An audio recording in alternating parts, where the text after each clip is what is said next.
A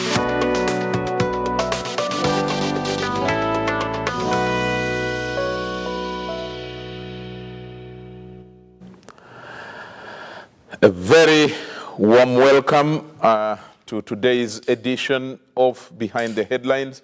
Today, Wednesday, the 27th of April, 2022. This is the last Wednesday of this month. The year is moving. My name is Charles Odongtho, and I will be your moderator today. I want to welcome myself back from the long Easter break when Council Sarah had to step in and host last week's show. I was in Nebi visiting my relatives for the Easter break, but thanks a lot, Sarah, for standing in and doing a great job. I loved that introduction and the movement from the other studio to your seat, and I want to congratulate you for becoming a good journalist. Thank you. Thanks a lot. Today we are going to be looking at a raft of topics. This week has really played out so interestingly, so many news items, and two presidents visiting, back to back. The president of the Republic of Rwanda, His Excellency Paul Kagame, visited Uganda. We had the president of Mozambique also visiting. We are discussing economics. We are discussing, the stability of the region. We are discussing political relationships, and all those we shall be looking at, bit by bit. But also this week has also played out very interestingly in Parliament. We have had a caucus sitting yesterday, the caucus of the ruling party, the NRM, the biggest group in Parliament. And the discussion is around the coffee agreement, and you cannot run away from discussing that. There was also a discussion of the Lubowa hospital. Is it being built? Is the deal bad? Is it not working? Why is it not working? Is Uganda getting a good deal out of that, or it's getting a raw deal out of the coffee agreement? We will be touching on that. We will also be discussing briefly. I will request that I will give time to the panelists here to touch on what they remember about the former president of Kenya. He has been referred to as the total gentleman, politician. And we will be touching on that as well. Kibaki is now late, and he will be buried on Friday this week. But there was also the interesting thing about the birthday. I don't know whether the members will want to touch on that. Is it a birthday or is it something else? What do you read into it? Interesting things happening in the week. And to discuss all those, we have, from my extreme left, we have Honorable Brandon Alex Chintu. He is spokesperson of the NRM Parliamentary caucus in Parliament. He is the MP for Kagoma North. Brandon, this is your maiden appearance on this show. You're most welcome. Thank you very much, and good evening, viewers. Good. Next to him is Mr. Musoke Thaddeus Nagenda. He is the chairperson of Kampala City Traders Association. Many people know it in brief as Kasita. Musoke, you are most welcome to this show. Thank you. Good evening, viewers. Good. And next to Musoke, nearer to myself, is Honorable Paul Omara. He has been here for some time, and he is MP for Otuke County in the Great Lango region. He is an economist, he is a finance expert, he is an MP, so many hats that he wears. Honorable, you're most welcome back to the show. Thank you, Charles, and good evening, viewers. Next to Honorable Paul is a panelist on this show, and Honorable Ojara Mapenduzi is MP for Bardege-Laibi in Gulu City. He is chairperson of the Local Government Accounts Committee. Honorable, karibu. Apoyo Matena. Afoyobene.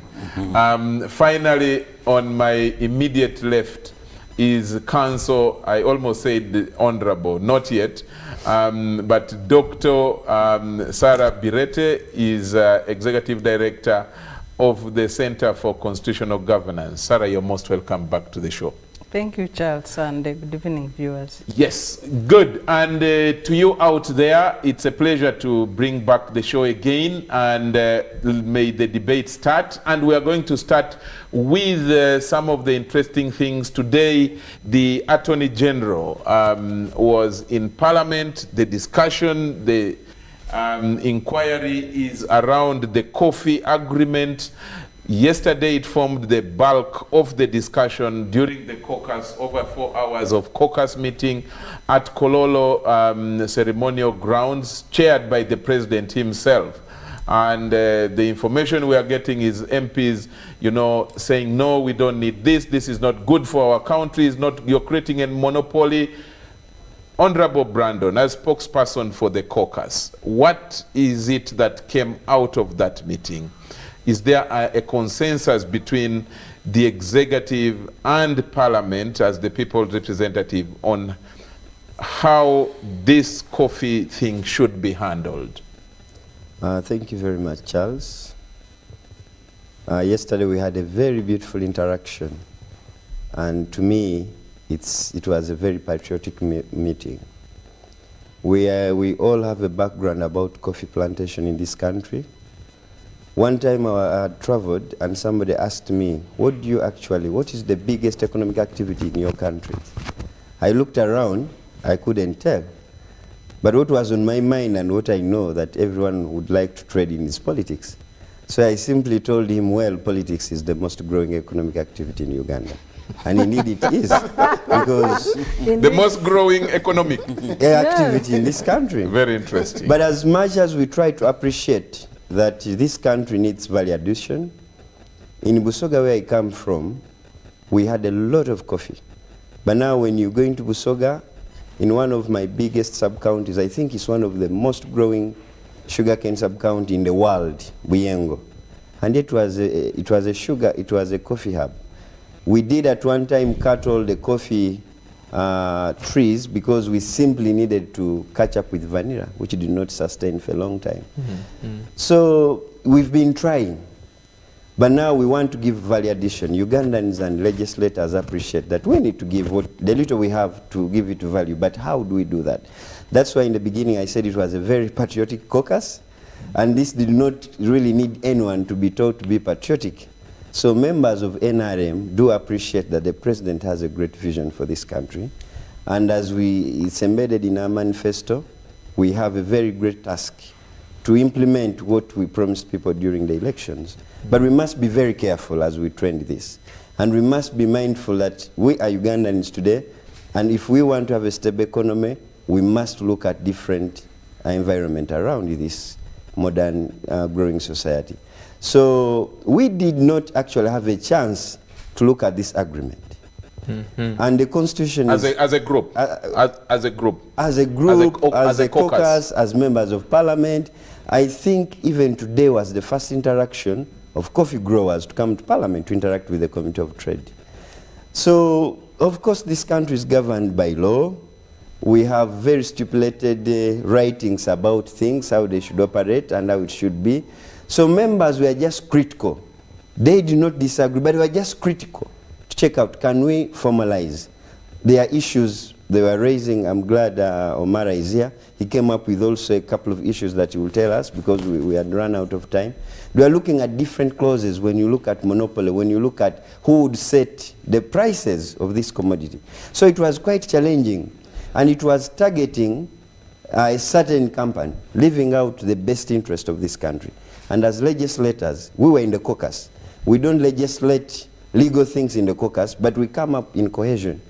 We come with a proper statement which we can present on the floor of parliament to make sure we can achieve in the best interest of this country. So the agreement was contested because of some clauses and fairness that we really saw. And I'm glad the president realized this, because He has a vision for this country, and he loves this country. And all these members of parliament of NRM, they did everything in love and also looking at our constituents. Most of our people are farmers in most regions, if you go to the West and Far East.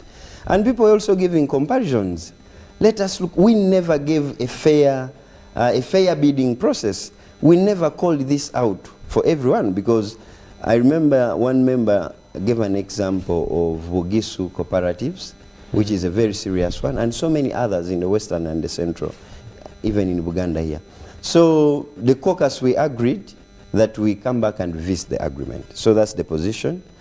And so was there a directive given to the Ministry of Finance and the Attorney General, where also the Department of the Solicitor General falls, to go back and revisit it? Because I know that legally, maybe constitutionally, the role of signing agreements rests not with Parliament, but with the Attorney General and Solicitor General.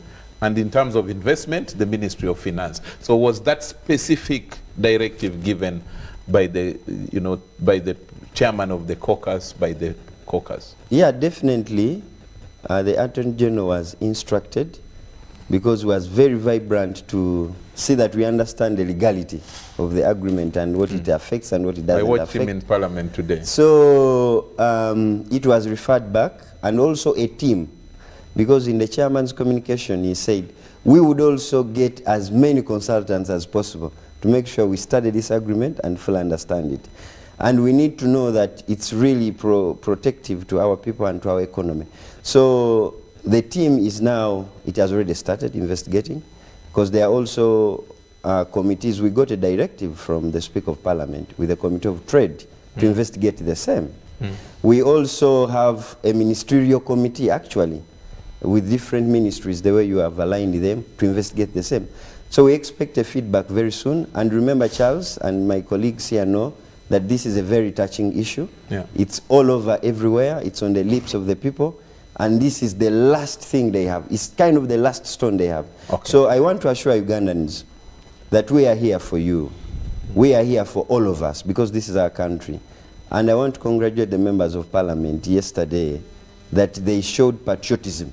Okay. Because initially people thought the love of this country should be embedded in specific people. But we stood up in solidarity, because we want to have value addition, but with the space of competition and space of free market, and also giving other people an opportunity to participate in the same. Thank you very much. Honorable Paul, you are a member of NRM, together with, in the caucus, your boss, Brandon, who has just laid out what exactly happened and the way forward. I need us to touch on, to leave a bit outside the legality, but touch on the economics.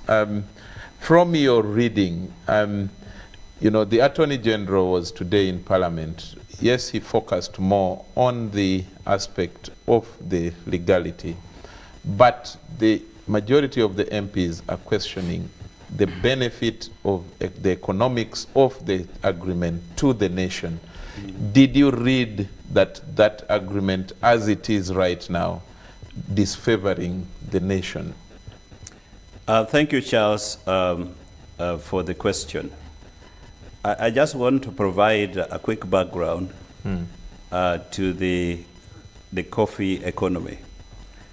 I think the president, in his wisdom, some time back in one of the elections, said we should invest in the coffee sector so that by 2020, Uganda should be able to export 20 million bags. Yeah. And a lot of money was put in the coffee sector to really grow it. Charles, as we speak today, coffee is our second export revenue earner. In the last 12 months, coffee has given us $790 million. The number one revenue earner is gold, which is $1.8 billion. Now, coffee is the second. And And so if you look at that sector, it has so many people. So it has about 12 million farmers that are really looking at coffee. And there are very many processors, I would call it aggregators, and people who export coffee. There are very many. Now, I think the point of contention, let me also, before I go to the point of contention. So the president yesterday in his presentation, he said, look, when we sell our coffee, the green coffee, the coffee beans, we are only able to get about $2 or $2.5 at best. Yeah. But when we process it, we get $15. And therefore, that gives us greater revenue than instead of us exporting these things to Germany. Germany processes it, and it gets, it's made from Germany. Germany does not produce coffee. Germany doesn't produce coffee. No, it doesn't. So from but makes more money from your coffee that from you our produce. coffee. So from an overarching strategic outlook, the argument makes a lot of sense, and we should have done that several years ago. So now the big question is, how then do we do it, and with who? And so he said, I was somewhere and I met this investor who expressed interest in coming to invest in coffee. And I thought that given what we are losing, because we have been donating coffee outside there, we should have this person to process so that we get in more revenue. Now, in our language, they say now, if you're going to sell somebody, then you need to find somebody who is credible. So the MPs looked at the investor that the president was talking about. We had given her Lubowa Hospital to work on. And there is a very big point of contention in terms of her ability to manage the project and complete it timeously within the budget framework. So there's a big issue there. Then we find that it's the same person that is handling the coffee factor. That is not mainly a big problem. Now, the big problem then comes when you go into the content of the agreement, where it excludes people, all these people who were relying on coffee in terms of prioritizing her and making sure that she gets the best coffee beans first before anybody even touches it. But also in the agreement, it enables the company, the Vinci company, to export green coffee. Yeah. So now everybody is exporting green coffee. So in the calculation that they have done, they said, we need about 60 metric tons to process into finest coffee. But then why do you have the monopoly clauses? Why then do you debar everyone who should be trading in the green coffee? So the economics aspect of it is coffee benefits quite a wide range of the people of Uganda, has been the basis of economic livelihood. We are talking about livelihoods here. And there's a clause which the president actually said he had not seen. The clause which gives the venture company the power to determine price. So now, which means instead, the competition opens up the opportunity for higher prices, because if you go into commodity houses, people bid. You have to punch in your bid. So that price keeps going until that lot is sold at a particular price. But if you have one person giving prices, it means they can build a cartel, a monopolistic situation where the farmer who was benefiting much now might not get the full value of their coffee. So now that's where the economics come in. Will the farmers be able to benefit from this arrangement or not? And then secondly, the other Ugandans who actually said, Mr. President, the same incentives that you are giving to venture company, open it up, give it to everybody else, so that the Ugandans can compete and be able to invest in this coffee sector. Now, one other aspect, I think also, which the president was maybe not properly advised, on the issue of this company be able to bring in money into this economy. Charles, this is it bringing in? How much is it bringing in? So here it is. If you give a foreign company exclusivity in a strategic crop, if they export this coffee, even if they have processed it, they export it outside the country. It is not a must that that dollar or pound sterling or yuan will come back into the economy. No. They can decide to say, I am, let me say, a Dubai company. They will say, put my money on that escrow account outside there. Only coffee is going, but money is going into the second country. That money will not come into this country. The only money that will remain here will be the operational costs for workers and whatever, then maybe the money for buying the green coffee. But they can decide to externalize the funds. So that money will not contribute towards our reserves or improve on our import cover. Unless there's a specific clause in the agreement to say maybe 70% of the revenue received from the exports, from the dollars, must stay here. Will that company agree? But in a free market economy, can you? Now, in a free market economy, you can. So the preposition of opening it up to Ugandans and allow Ugandans to build a consortium, whether consortium or they compete on equal terms, so that Ugandans can also bring in technology and process high-valued coffee inside here and export. So that the money that will come now, you can be sure, Charles, that that money will remain here and will improve on our reserves and improve on import cover. Okay.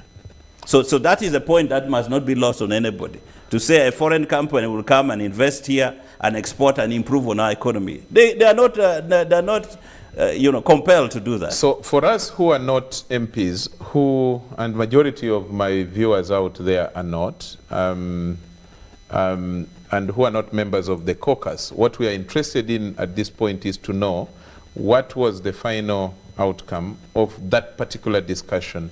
Did you agree with the chairman, who in this case also is the president, that is that is clearly unfair to the nation, to Uganda's economy, and that needs to be redone? Did you agree on that as an outcome? Charles, the points were strongly... Or it is also supposed to be studied and investigated again? So here it is. What was agreed was that the provision, that article in the contract of giving the Vinci company monopoly over buying coffee and doing this thing must be reviewed. So the president agreed to that. Okay. And then secondly, he also agreed that equal opportunity should be given to all, so that there are a lot of incentive, like a lot of tax incentive that was given to that company. And everybody was crying out, why can't we also give the tax incentives to the Ugandan company A or B? And he agreed. They said, goodness me, and there's a gentleman whom he agreed with. Taylor said, I can get a company that can really process the same quality of coffee. So it said it's agreed between the president and Taylor and all of you that this equal opportunity should be given to everybody. Okay. So that demystify all these things, and I hope it is followed up and finalized. Good. We will be following up with you, MPs, and I think that as media now, that is where we shall be bridging the gap to ensure that on behalf of the people of Uganda, we follow with what that promise was with you, the MPs, members of the caucus, so that some implementation and justice is done to that promise. Mr. Musoke, as you represent perhaps the biggest trading group or trading bloc in Uganda, Kasita, the most moneyed, the most powerful, if you like, trading group in Uganda. You have been following this, and I saw Kasita members discussing it as well, this coffee deal. What's your take about it from now, especially with the benefit of what the MPs have said happened in the caucus yesterday?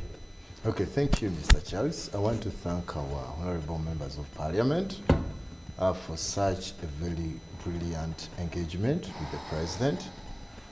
Because briefly, Kasita is now Kasita Uganda, with the mandate to cover the whole country. Because before... I don't know how you will work with the CACI?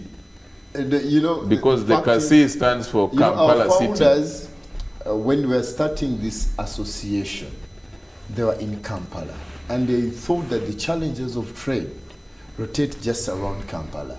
But later on, we discovered that all the challenges of trade cover the whole nation. That's why we decided to rename it Kasita Uganda. But given the fact that a brand, you know, making a brand is not something so easy. Yeah, yeah. So we decided to maintain Kasita, but we add on Uganda, the mandate to cover the whole nation. So what currently we are doing, we are activating business association along the whole nation. We are going to have an official launch in Mbarara. We are going to northern Uganda. We are in the east and even here in the central. Because here in the central, we activated the Mukono business community, Wakiso, and other parts we are going to cover. So when you analyze the concern of Ugandans about the coffee deal, for sure I think we would have already listened to what Kasita was always suggesting and making recommendations. Because as Kasita Rita, we discovered that Ugandans are being sidelined. And we have had several engagement with the Minister of Finance, with the Minister of Trade. On the same. Not just on the coffee deal, but this is about the other economic activities. Let me give you an example. Even the so-called foreign investors, we have here investors who are struggling. Even when we met the president, we request the president, can we have access to free land like the foreign investors so that we can sensitize traders to go into value addition so that they can locally manufacture what we import? Because the president thought that we Kasita, we are enriching Chinese. We just export the dollars to the Chinese.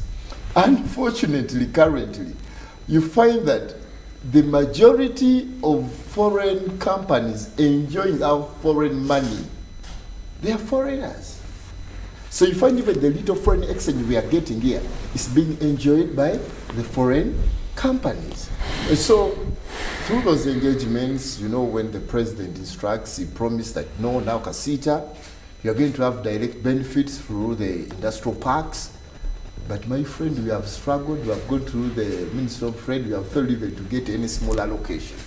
I'm wondering, now such a simple ghost company, I'm sorry to call it ghost, but if the company can already go to mortgage the land allocated to get the finances, I think he's not an investor.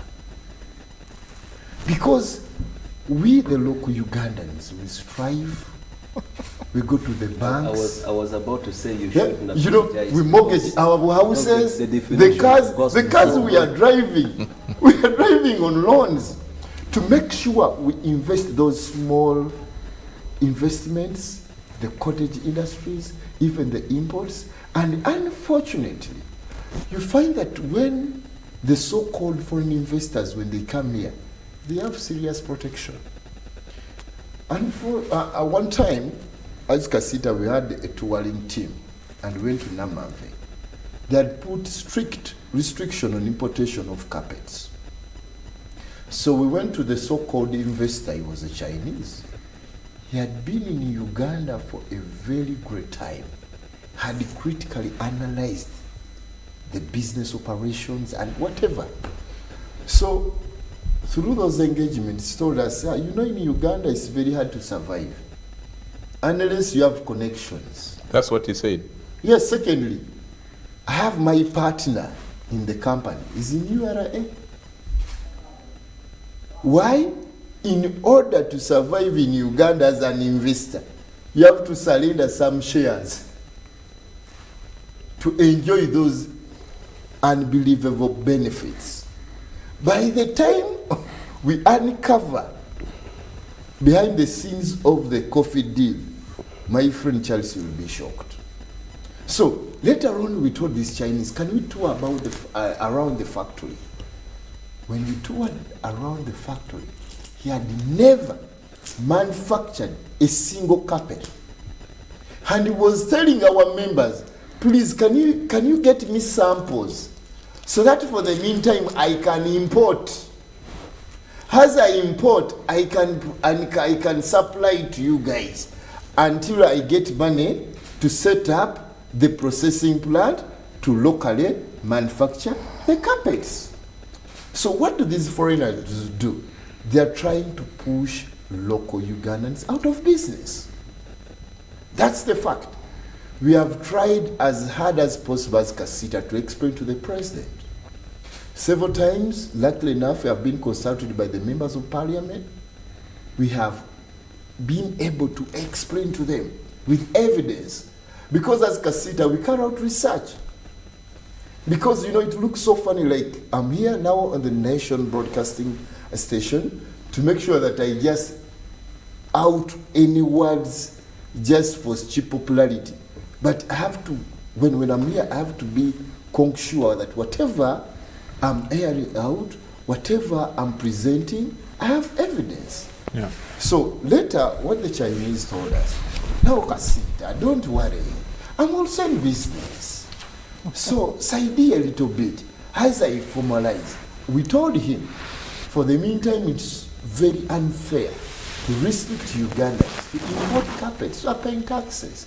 Here you are going to enjoy holiday, tax holidays, and then you are not in position even to manufacture a single carpet. He's also importing. So the same thing applies to the coffee deal. You know, as Kasita, we have tried to change the way people perceive towards Kasita.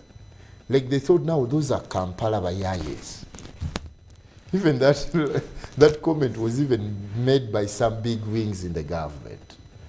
So later they told us we don't support Bubu, but we are after reaching Chinese. We export the dollar and donate the dollar to the Chinese. So what Kasita did is we contacted our technical team. We tasked it. What strategy can we implement to make sure the local trader can enjoy and support the government policy? Okay. With this, it was a diversification strategy. You may be a trader in the shop, but can you invest into coffee plantation? Can you invest into farming? Can you invest into value addition? So when we texted our technical team, we discovered that in Uganda, as a Ugandan, my friend, to be in the bracket of investors is so hard. Why? That the foreigners have better and easy access to financial loans. But here, but is that locally? No, or abroad. That is Abroad. from their countries. Just India, abroad. Even China. just in here in Kenya. In Kenya, the bank rate is 12 when you are investing, and even below. But currently, when I show you my papers where I've been processing the loans, it's 24, 30. Okay. You are a slave to the bank. Maybe that's one of the things that, sorry to interrupt you, maybe that's one of the things that Omara will give us more clarification on what are the rates right now, because I know that countries like China, India are as low as 3%, and for their nationals who come to invest here, and therefore really disfavoring the local investors, especially in open competition. But Omara will help us on that. I needed us to first, hammer the point on, or before diversifying the discussion economically, I needed us to first hammer the point on the specific coffee agreement, so that we can then move ahead. Before I come to Honorable Mapenduzi, Sarah, you probably followed the discussion of the caucus, and fast forward today, the Attorney General appears in Parliament, and the smart Attorney General that I know him to be. He's stuck by the legal text, and of course KK Kirowa Chiwanuka, he said, as far as the law is concerned, this has no problem.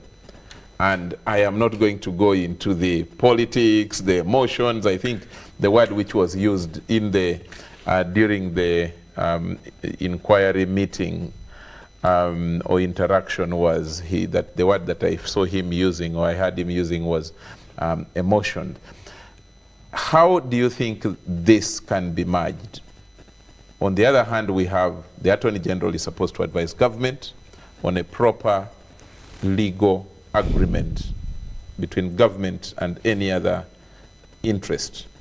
On this side, we have MPs and the president, politicians who are saying, yes, the legal thing is correct, you may be fine by the legal book, but this thing does not benefit our people. How do you reconcile those interests or differences?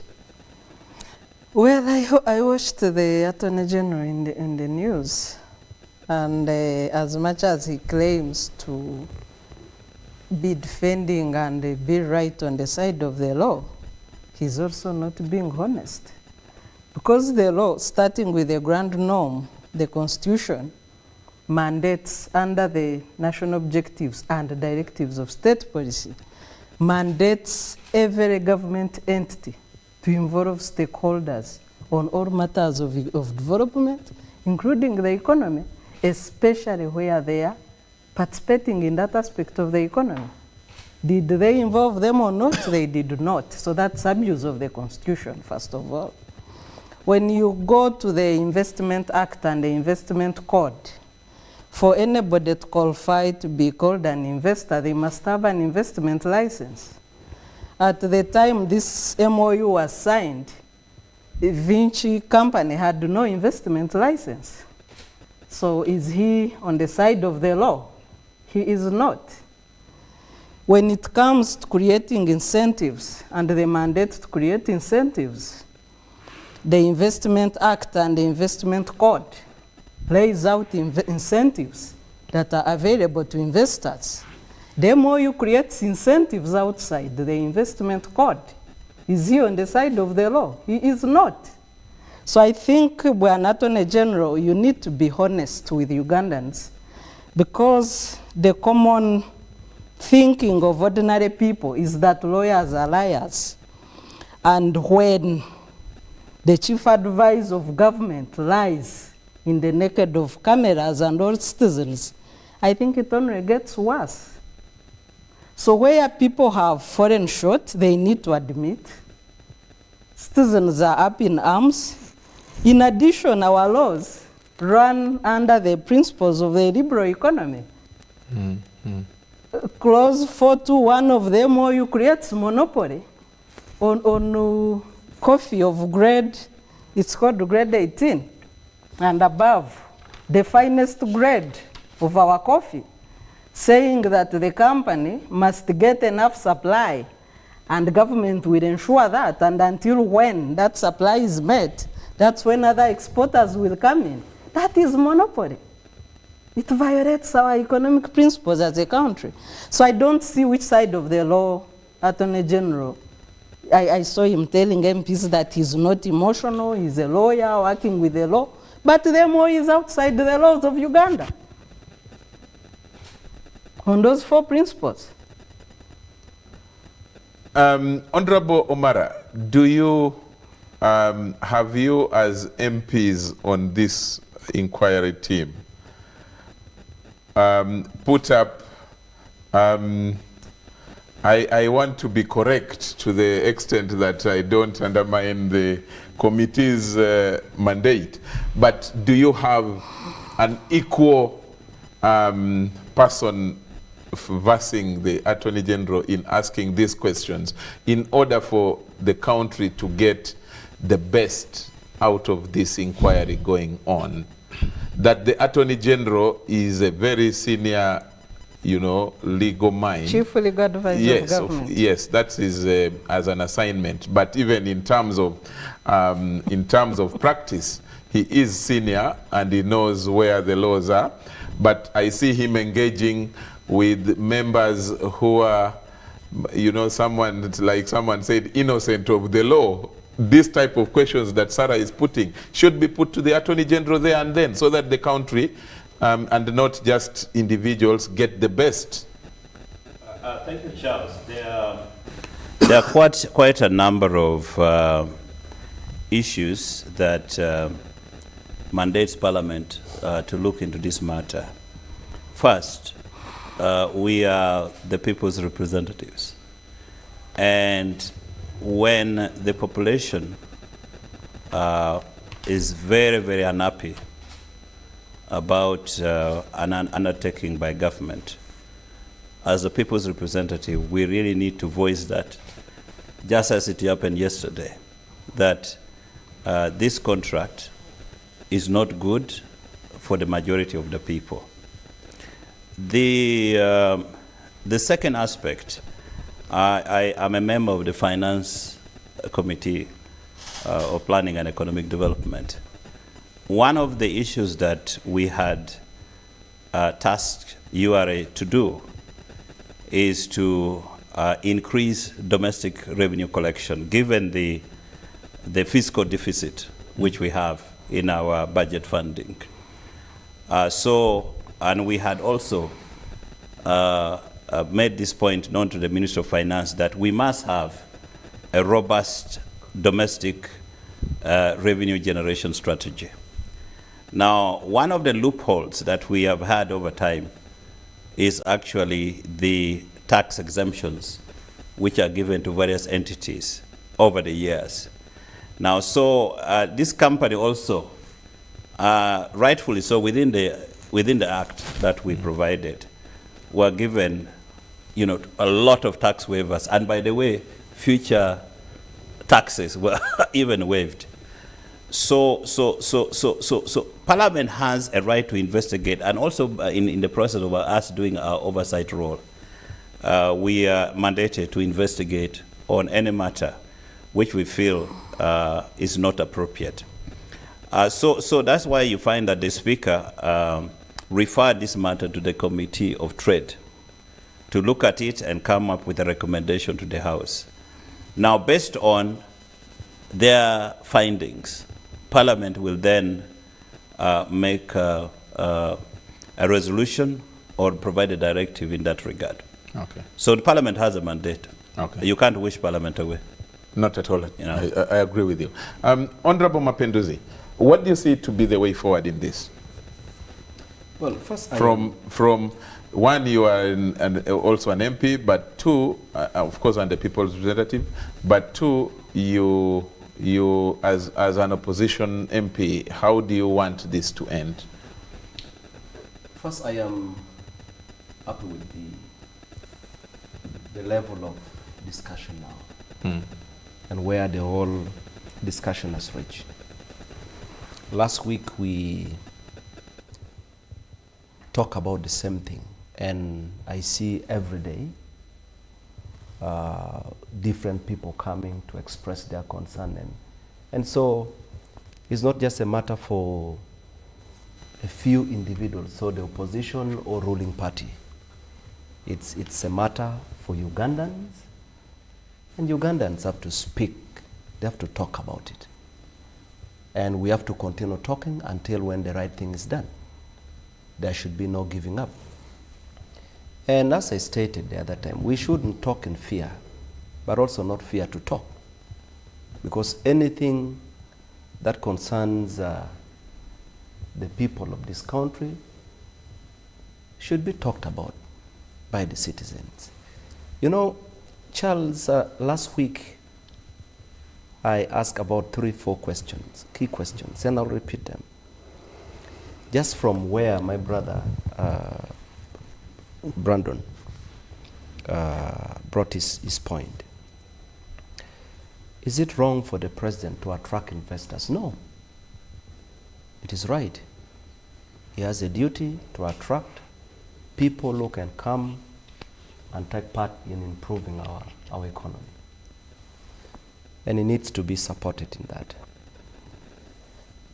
But even when we attract investors, we need to be very careful the kind of investors we deal with. And in trying to be careful, we have to look at several factors. I am saying this because when you try to find out about this company, you then realize that the company does not have any background, any justifiable background that can tell you that they are capable of doing something around coffee business. Because you don't just come from the blue. You must be able to show proof that you have tried this, it has worked, and you can do better. And if you cannot demonstrate that competence, you then don't deserve such. So when you try to find out about this Vinci company, just like I expressed it the other time, there is nothing about coffee. And then because there is nothing much about coffee that they have done that is known, people then begin to dig deeper to find out who are the directors, who are the owners. And then when you begin to understand who the directors and the owners are, then you begin to understand what have they been doing before. And that is where the question of Lobowa comes in. And then you begin to wonder if you are given one project and your performance is not satisfactory, is wanting, and then you want to take on another enterprise and you need money. So for me, we should be able to talk about this. And I want to thank my brother Brandon and my brothers and sisters in the NRM who went for their caucus meeting and they were able to state clearly what they think is right. And I'm hopeful. I want to believe that the president will take time to reflect deeply and see that the concerns are being raised in good faith,